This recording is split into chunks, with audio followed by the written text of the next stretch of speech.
But first, we're going to talk about great places to go this fall. Like you were saying, the leaves are falling. It is the most beautiful time of year in New England. Have you had any chances to get out? We have not gone away nearly enough. So I love that we're getting some inspo because it's not too late. Yes, definitely not too late to plan a little mini getaway or even a day trip. Yes. So we recently got Yankee Magazine's top picks for the must-visit spots in New England.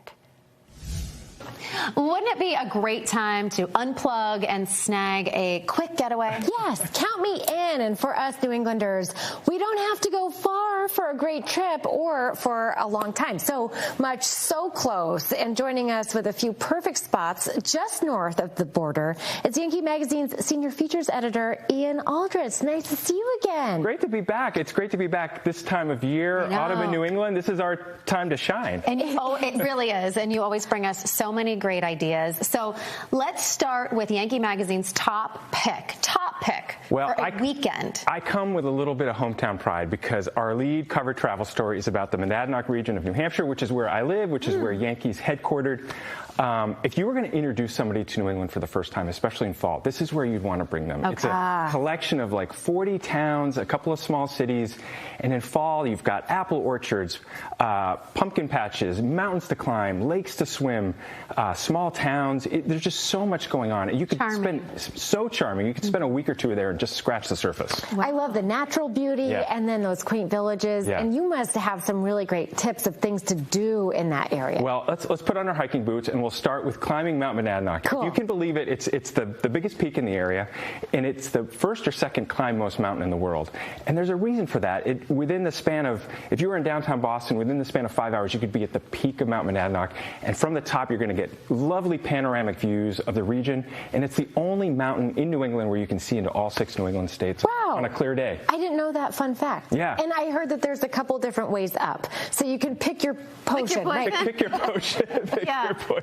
Great views. It sounds like you can't really lose. Super family friendly too. It's a great way to introduce young hikers to the woods and start getting on the trail. So what I'm doing right now is I'm clocking. When is too late? When does it get cold and snowy? Like, is early November good for this too? You still got time. Yeah. Taking the kids have There's no bad weather, only bad clothing.